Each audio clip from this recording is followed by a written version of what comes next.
Hello बच्चों, जय हिंद। स्वागत है आपका आईटीएलसी ऑनलाइन में। लास्ट टाइम हम लोगों ने क्लास 9 में टॉपिक पढ़ा था कि 3 स्ट्रक्चर कॉमन होते हैं सारे सेल में। प्लाज्मा मेम्ब्रेन हो गया, न्यूक्लियस हो गया, साइटोप्लाज्म हो गया। आज हम लोग बात करेंगे प्लाज्मा मेम्ब्रेन के बारे में। प्लाज्मा मेम्ब्रेन को सेमी परमिएबल मेम्ब्रेन क्यों कहते हैं, प्लाज्मा मेम्ब्रेन बनी कैसे है, अगर प्लाज्मा मेम्ब्रेन से किसी चीज का एक्सचेंज होता है तो वो कैसे होता है, हाइपोटोनिक सोल्यूशन क्या है, हाइपरटोनिक सोल्यूशन क्या है, आइसोटोनिक सोल्यूशन क्या है। इसके साथ साथ में हम लोग लास्ट में डिस्कस करेंगे आपका एंडोसाइटोसिस, और एक चीज और आज हम लोग टॉपिक कवर करेंगे, सेल वॉल। तो स्टार्ट करते हैं आज की क्लास प्लाज्मा मेम्ब्रेन से। ठीक है, आज की क्लास हम लोग स्टार्ट करेंगे प्लाज्मा मेम्ब्रेन। अब प्लाज्मा मेम्ब्रेन क्या होती है, इसके कुछ नाम है। प्लाज्मा मेम्ब्रेन को सेल मेम्ब्रेन भी कहते हैं, इसके साथ सेमी परमिएबल मेम्ब्रेन भी कहते हैं और सेलेक्टिवली परमिएबल मेम्ब्रेन भी कहते हैं। तो प्लाज्मा मेम्ब्रेन को हम लोग कुछ नामों से जानते हैं, जैसे plasma membrane, cell membrane, semi permeable membrane और सेलेक्टिवली परमिएबल मेम्ब्रेन। इसके बाद प्लाज्मा मेम्ब्रेन को सेमी परमिएबल मेम्ब्रेन क्यों कहते हैं, why plasma membrane called semi permeable membrane. Plasma membrane को सेमी परमिएबल मेम्ब्रेन क्यों कहते हैं, तो plasma membrane is called semi permeable membrane because it allow only some substance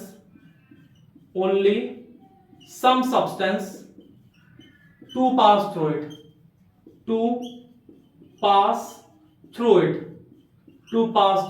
ठीक है। तो प्लाज्मा मेम्ब्रेन को हम लोग क्या कहते हैं, सेमी परमिएबल मेम्ब्रेन कहते हैं। क्यों कहते हैं, क्योंकि ये सिर्फ कुछ ही सब्सटेंस को अलाउ करता है खुद से पास होने के लिए। अब जो प्लाज्मा मेम्ब्रेन होती है ना, प्लाज्मा मेम्ब्रेन लिविंग होती है, तो plasma membrane is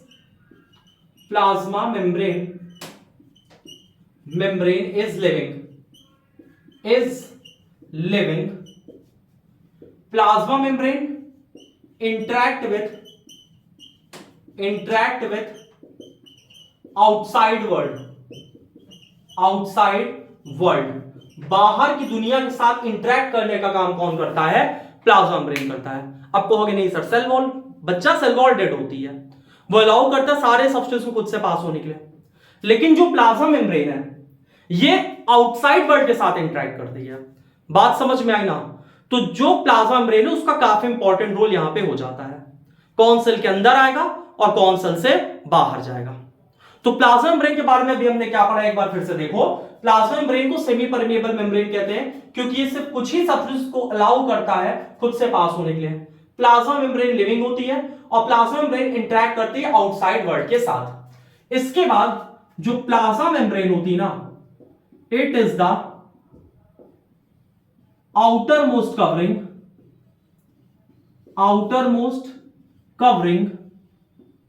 of plant cell, of animal cell, लिख लो, of animal cell।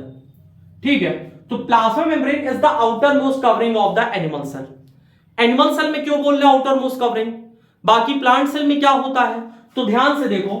अगर हम प्लांट सेल की बात करें, प्लांट सेल की या बैक्टीरिया की या फिर फंजाई की, तो इन सब में जो आउटर मोस्ट कवरिंग होती है वो सेल वॉल होती है, जबकि एनिमल में सेल वॉल एब्सेंट होती है। तो प्लाज्मा मेम्ब्रेन जो है आउटर मोस्ट कवरिंग होती है एनिमल सेल की। प्लाज्मा मेम्ब्रेन बनी किससे है, तो plasma membrane is made up of phospholipid and carbohydrate. आपकी एनसीईआरटी में 9th में से फॉस्फोलिपिड दिया गया है, तो आप फॉस्फोलिपिड पढ़ लेना। ठीक है, प्लाज्मा मेम्ब्रेन किससे बनी हुई है, फॉस्फोलिपिड से बनी हुई है। यहां तक कोई प्रॉब्लम तो नहीं है। अब आगे की बात करते हैं, प्लाज्मा मेम्ब्रेन होती कैसे है। Plasma membrane is lipid bilayer. ध्यान से एक एक चीज समझना। Plasma membrane is plasma membrane is plasma membrane is bilayer, bilayer, दो लेयर प्रेजेंट होती है। और जो स्ट्रक्चर था प्लाज्मा मेम्ब्रेन का इज गिवन बाय, किसने दिया था? Singer and Nicolson, Singer and Nicolson. और जिन्होंने इसमें मॉडल दिया था उसको बोलते हैं fluid mosaic model, fluid mosaic model. यहां तक बात समझ में आई? अब यहां पे एक टर्म लिखा हुआ है plasma membrane is bilayer, lipid bilayer. कैसे होती है ये आपको बताते हैं। ये इस तरह से होती है प्लाज्मा मेम्ब्रेन, यहां पे ऐसा होता है। अब ये क्या बना रहे हैं ये अभी आपको बताते हैं। इसके साथ ऐसे होती है प्लाज्मा मेम्ब्रेन, ठीक है। यहां कुछ प्रोटीन लगी होती है और इस तरह से होती है प्लाज्मा मेम्ब्रेन आपकी। ये कुछ प्रोटीन लगी है यहां पे, ऐसी होती है। अब इसमें तुमको समझना है इसमें किस पार्ट को हम लोग क्या क्या कहते हैं, इसके बारे में तुमको यहां पे ध्यान से देखना है, बहुत ध्यान से समझना है। यहां पे इस वाले पार्ट को बोलते हैं हम लोग हेड, इस वाले पार्ट को क्या बोलते हैं? टेल। ये जो हेड वाला रीजन होता है ये हाइड्रोफिलिक होता है, हाइड्रोफिलिक हेड। समझ बात आई? जबकि ये जो टेल होता है ये हाइड्रोफोबिक होता है, हाइड्रोफोबिक। ये जो ऊपर वाला हाइड्रोफिलिक होता है ना ये वाटर लविंग होता है। हेड कैसा होता है? Water loving.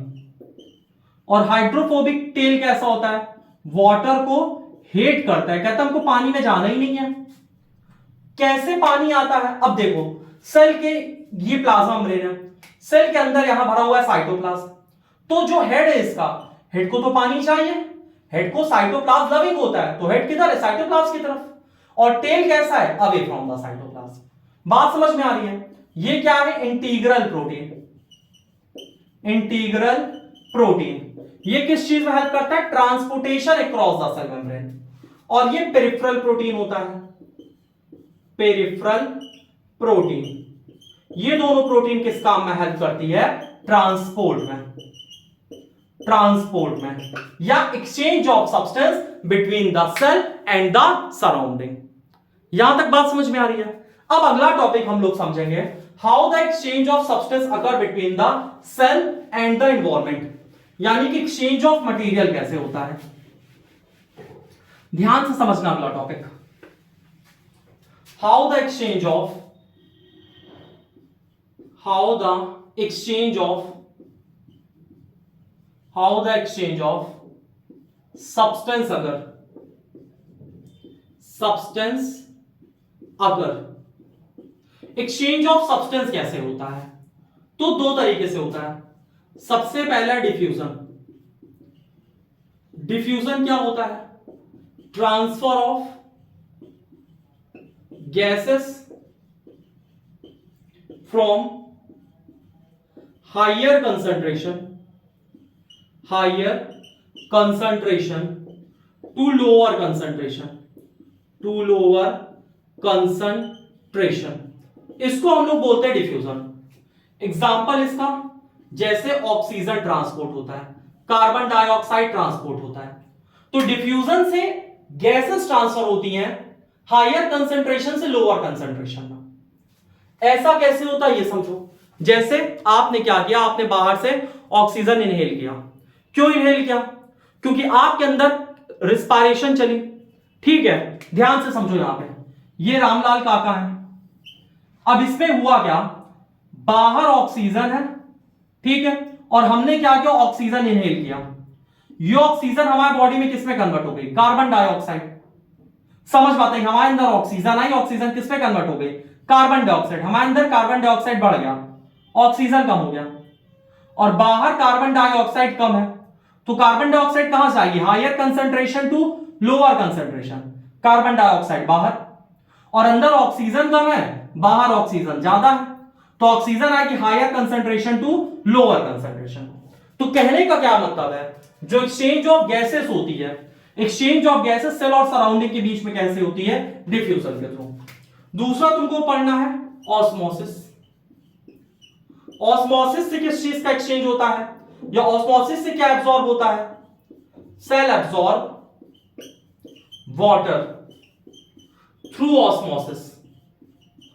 Through osmosis cell water absorb करता है ऑस्मोसिस के थ्रू। यहां तक कोई प्रॉब्लम तो नहीं है। और वाटर कैसे एब्जॉर्ब करेगा? सेल के अंदर वाटर का कंसंट्रेशन लोअर है और बाहर ज्यादा है, तो पानी जाएगा higher concentration to lower concentration through the semi permeable membrane. इसको हम लोग क्या कहेंगे? ऑस्मोसिस। जबकि यहां सेमी परमेबल मेम्ब्रेन नहीं लगता है डिफ्यूजन में। इसमें transfer of substance from higher concentration to lower concentration, यही डिफ्यूजन है। और ऑस्मोसिस में क्या होता है? Cell absorb water through osmosis, यानी ऑस्मोसिस में क्या होता है? Water transfer from higher concentration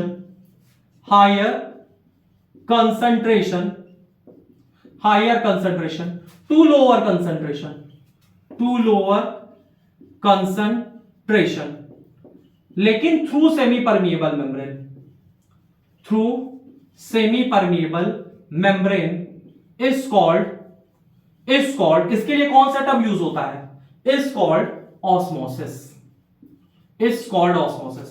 तो यहां ऑस्मोसिस क्या होता है? सेल वाटर एब्सॉर्ब करता है ऑस्मोसिस के थ्रू। और ऑस्मोसिस होता क्या है? Transfer of water from higher concentration to lower concentration through the semi permeable membrane is called osmosis.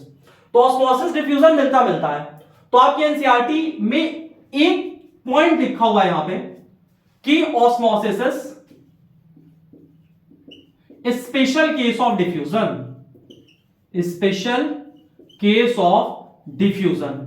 Diffusion का स्पेशल केस क्या है?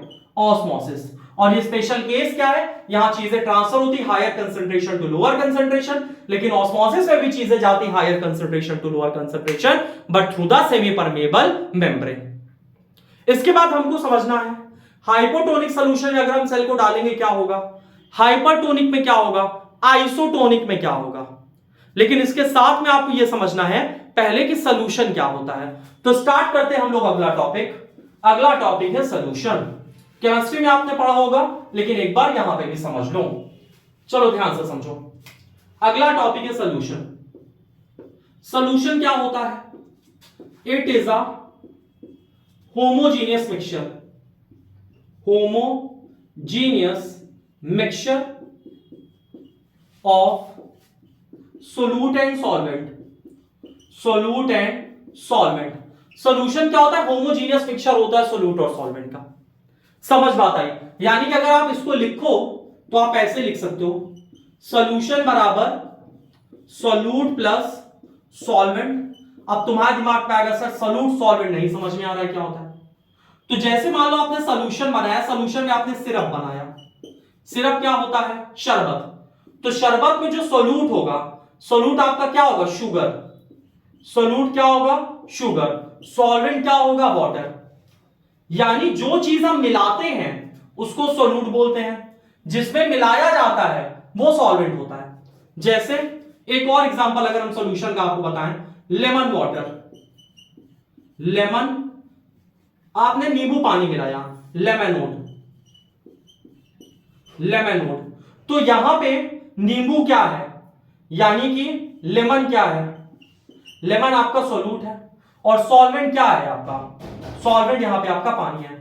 तो जो चीज हम लोग मिलाते हैं वो सोल्यूट होता है, जिसमें मिलाया जाता है वो सॉल्वेंट होता है। एक और एग्जांपल है आपका सॉल्ट वाटर, जिसको ब्राइन सोल्यूशन कहते हैं।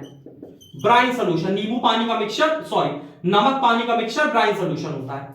तो इसमें नमक क्या है? सोल्यूट। और सॉल्वेंट क्या है? पानी।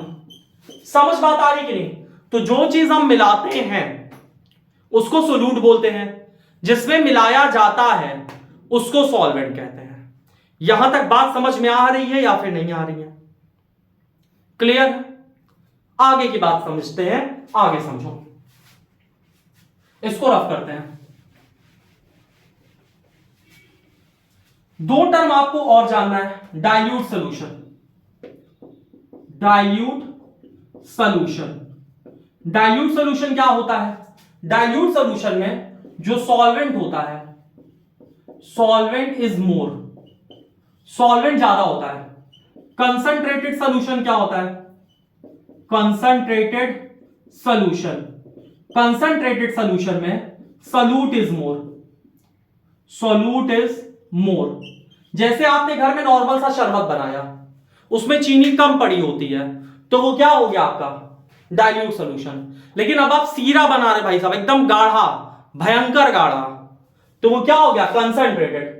क्योंकि जब आपने घर में शरबत बनाया तो उसमें क्या ज्यादा है? उसमें पानी ज्यादा है, उसमें पानी ज्यादा यानी सॉल्वेंट ज्यादा है, तो डाइल्यूट सॉल्यूशन हो गया। लेकिन अगर आपने शरबत बनाया भाई साहब एकदम गाढ़ा सीरा, तो उस कंडीशन में उसमें क्या ज्यादा है?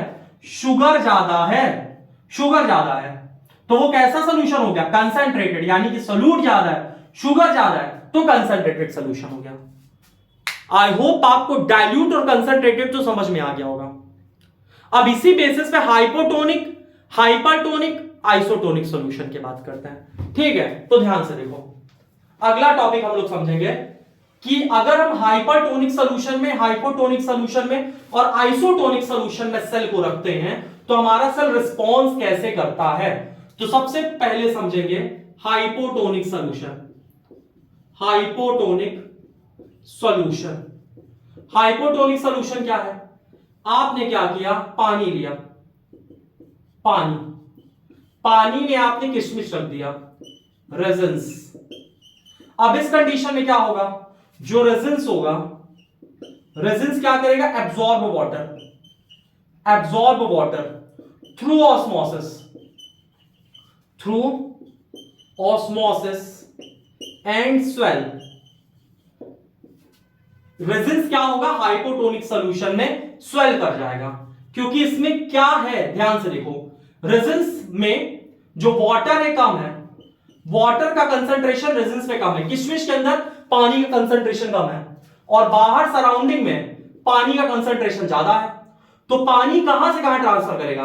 Higher concentration to lower concentration, यानी कि इस बीकर के अंदर पानी का कंसंट्रेशन ज्यादा है, तो पानी इस बीकर से किसके अंदर चला जाएगा? किशमिश के अंदर चला जाएगा, और किशमिश फूल आएगी, स्वेल कर जाएगी।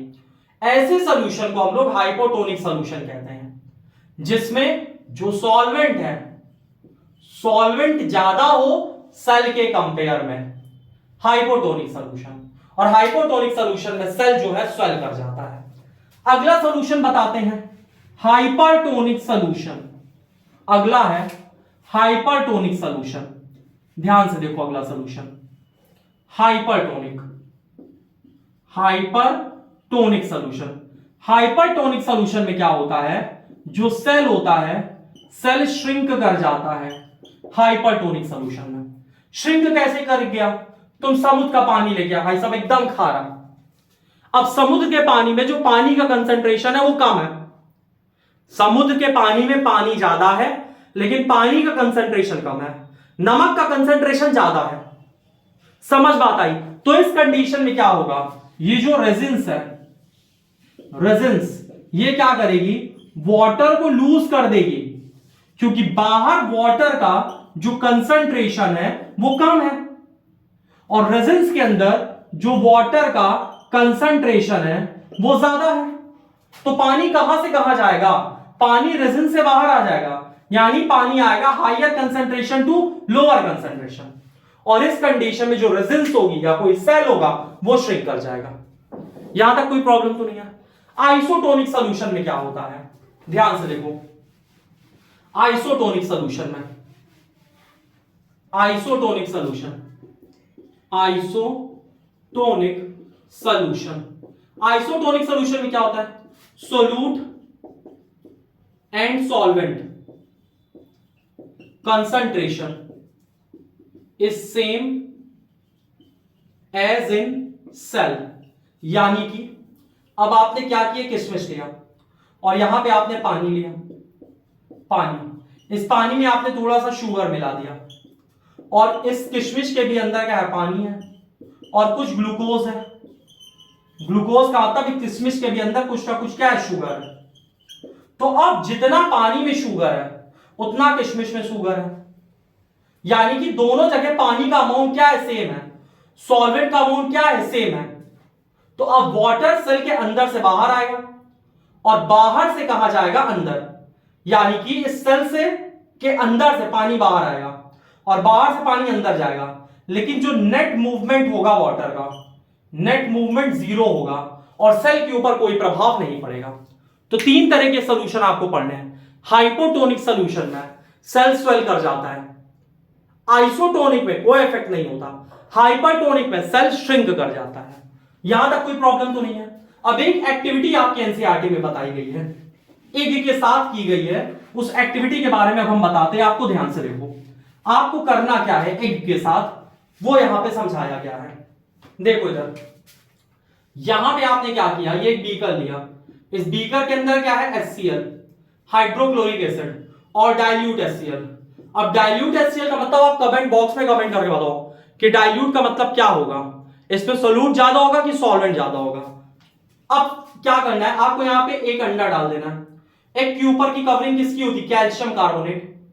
कैल्शियम कार्बोनेट क्या होगा, डिसॉल्व हो जाएगा, डिसॉल्व इन एसिड। और जब कैल्शियम कार्बोनेट एसिड में डिसॉल्व हो जाए तो आपको क्या करना है, इस एग को हाइपोटोनिक सॉल्यूशन में रखना है। हाइपोटोनिक सॉल्यूशन में क्या रखना है, एग को। इस कंडीशन में क्या होगा, जो एग होगा, एग वाटर एब्जॉर्ब कर लेगा, यानी कि जो एग होगा, एग एब्जॉर्ब करेगा वाटर एंड स्वेल, अंडा वाटर एब्जॉर्ब करके और स्वेल हो जाएगा। समझ बात आई। इससे यह प्रूफ हो गया कि हाइपोटोनिक सॉल्यूशन में सेल स्वेल कर जाता है, जो कि आप कर सकते हो। इसके बाद अगर आप इसमें सॉल्ट कुछ ज्यादा मिला दो तो एग श्रिंक कर जाएगा। समझ बात आई। तो वाटर लूज कर देगा, कोई प्रॉब्लम तो नहीं ना। तो ये आप एक्सपेरिमेंट आसानी से कर सकते हो। इसके बाद हम लोग समझेंगे other function of plasma membrane, यानी कि पहला तो प्लाज्मा मेम्ब्रेन का फंक्शन हो गया एक्सचेंज ऑफ सब्सटेंस, यानी कि अगर हम फंक्शन की बात करें, फंक्शन की, तो पहला फंक्शन क्या हो गया, exchange of substance. Exchange of substance किसके किसके बीच में, बिटवीन सेल एंड सराउंडिंग। दूसरा आपने यहां पे क्या पढ़ा, इसका फंक्शन दूसरा आपको पढ़ना है, it help the cell to engulf food. ये सेल की मदद करता है खाने को खाने में। इसका एग्जांपल क्या है, अमीबा। अमीबा कैसे, ये अमीबा है, अमीबा फिंगर लाइक प्रोजेक्शन बनाता है, फिंगर लाइक स्ट्रक्चर बनाते हैं, इसको बोलते हैं सूडोपोडिया। सूडोपोडिया। एक और नाम बताओ इसका, फॉल्स फीट। तो सूडोपोडिया और फॉल्स फीट की मदद से अमीबा इस खाने को खा लेगा और इस प्रोसेस को बोलते हैं हम लोग एंडोसाइटोसिस। तो एंडोसाइटोसिस से अमीबा ने क्या किया, खाना खा लिया। और एंडोसाइटोसिस हुआ किसकी वजह से, प्लाज्मा मेम्ब्रेन की वजह से। तो प्लाज्मा मेम्ब्रेन हेल्प करता है सेल को खाना खाने में। ठीक है, इसके साथ और क्या फंक्शन होता है, it help plant to absorb water and minerals. ये प्लांट की मदद करता है वाटर और मिनरल को एब्जॉर्ब करने में। समझ बात आ रही कि नहीं। इसके साथ ये किस चीज हेल्प करता है, it help in cell growth, cell की ग्रोथ में मदद करता है, एंड सेल डिवीजन, सेल को डिवाइड करने में मदद करता है। तो प्लाज्मा मेम्ब्रेन फंक्शन क्या करता है, exchange of substance between cell and surrounding. दूसरा, it help the cell to engulf food, cell की मदद करता है खाने को खाने में, जैसे अमीबा की मदद करता है, जिसको एंडोसाइटोसिस बोलते हैं। इसके साथ ये प्लांट की मदद करता है वाटर को एब्जॉर्ब करने में, मिनरल को एब्जॉर्ब करने में। साथ में it help in cell growth and cell division, ये सेल ग्रोथ और सेल डिवीजन में मदद करता है। आई होप आपको प्लाज्मा मेम्ब्रेन समझ में आया होगा। एक बार रिवाइज करते हैं। Plasma membrane is known as semi permeable membrane. क्यों सेमी परमेएबल मेम्ब्रेन बोलते हैं, because it allow only some substance to pass through it. Plasma membrane living होती है which interact with the outside world. Plasma membrane बनी है phospholipid carbohydrate से। Phospholipid lipid की by layer है। प्लाज्मा मेम्ब्रेन का स्ट्रक्चर किसने दिया था? सिंगर एंड निकोलसन ने। उस मॉडल को हम लोग क्या बोलते हैं? Fluid mosaic model. इसके बाद अगली चीज हम लोगों ने ये पढ़ी कि प्लाज्मा मेम्ब्रेन से अगर गैसियस एक्सचेंज होना है कैसे होगा? डिफ्यूजन से। वाटर एक्सचेंज कैसे होता है? ऑस्मोसिस से। Osmosis is special case of diffusion. Hypotonic solution में सेल जो है स्वेल कर जाता है, हाइपरटोनिक सॉल्यूशन में सेल श्रिंक कर जाता है, आइसोटोनिक सॉल्यूशन में कोई इफेक्ट नहीं पड़ता। इसके बाद जो प्लाज्मा मेम्ब्रेन होती है उसमें कुछ प्रोटीन पाई जाती है, जैसे पेरिफेरल प्रोटीन, इंटीग्रल प्रोटीन, जो कि एक्सचेंज ऑफ सब्सटेंस में हेल्प करती है, ट्रांसपोर्टेशन में मदद करती है। इसका प्लाज्मा मेम्ब्रेन का और फंक्शन क्या होता है? ये यूनिसेलुलर ऑर्गेनिज्म को मदद करती है खाने को खाने में, जैसे अमीबा में सूडोपोडिया का फॉर्मेशन हो गया और अमीबा उससे इंडोसाइटोसिस कर लेता है। इसके साथ साथ में सेल के ग्रोथ में मदद करती है, सेल डिवीजन में मदद करती है प्लाज्मा मेम्ब्रेन, और साथ साथ में अगर प्लांट को वाटर और मिनरल एब्सॉर्ब करना है तो उस चीज में भी प्लाज्मा मेम्ब्रेन हेल्प करती है। इसके बाद अगला टॉपिक हम पढ़ेंगे सेल वॉल। तो स्टार्ट करते हैं अगला टॉपिक हम लोग, सेल वॉल। ध्यान से समझना सेल वॉल, छोटा सा टॉपिक ही हो जाएगा। अगला टॉपिक है cell wall. Cell wall, cell wall क्या होता है? सबसे पहले पाया कहां पे जाता है? It is found in plant. Plant में सेल वॉल किससे बना होता है? सेल्यूलोज से। इसके साथ कहां पाया जाता है? फंजाई। फंजाई में सेल वॉल किससे बना होता है? काइटिन से। इसके साथ कहां पाया जाता है? बैक्टीरिया में। बैक्टीरिया में सेल वॉल किससे बना होता है? Non cellulosic polysaccharide and amino acid. तो बैक्टीरिया में सेल वॉल किससे बना रहता है? Non cellulosic polysaccharide and amino acid. Plant के सेल वॉल सेल्यूलोज, फंजाई की cell wall chitin. Cell wall living होती है कि डेड होती है? डेड। तो cell wall is dead. Semi permeable या फुल्ली परमिएबल? फुल्ली परमिएबल, यानी cell wall allow all substance to pass through it. इसके बाद सेल वॉल के फंक्शन की बात करें,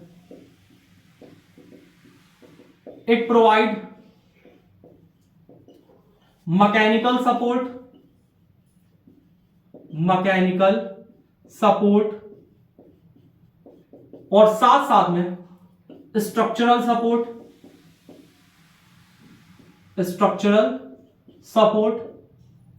and protect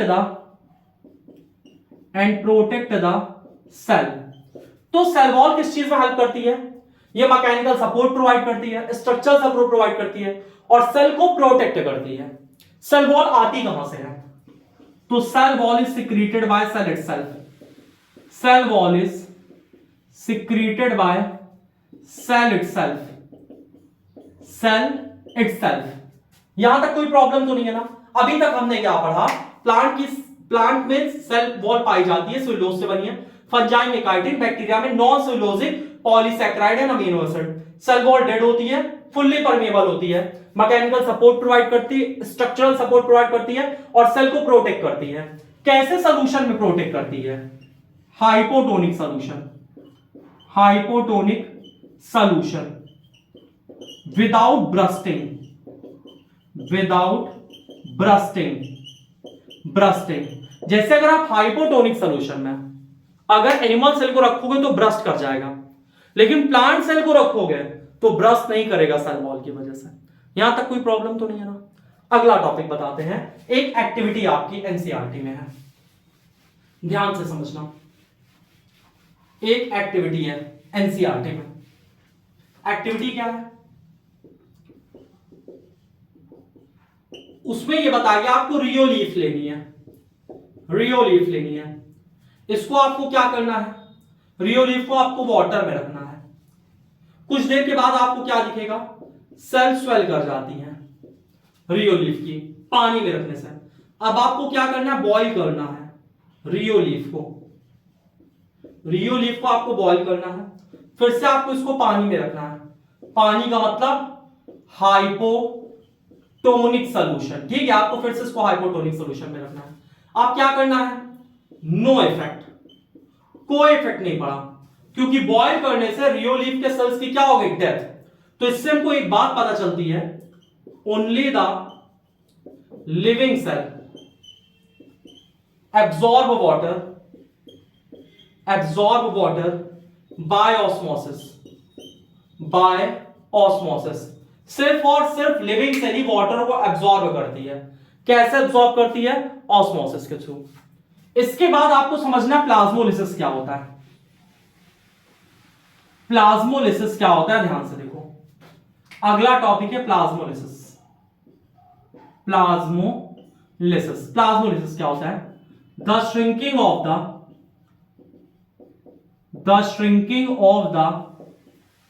content of cell away from the cell wall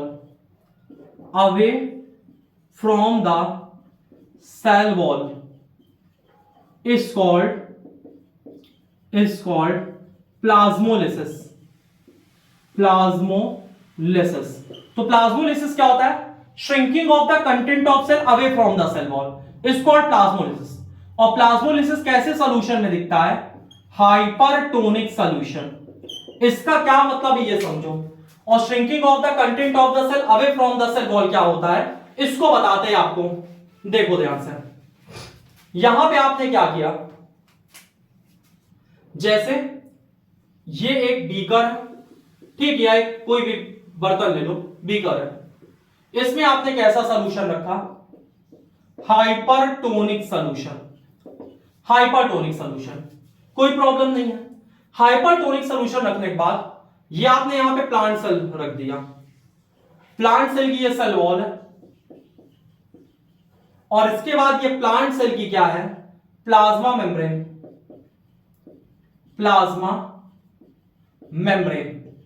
solution कैसा है, हाइपरटोनिक।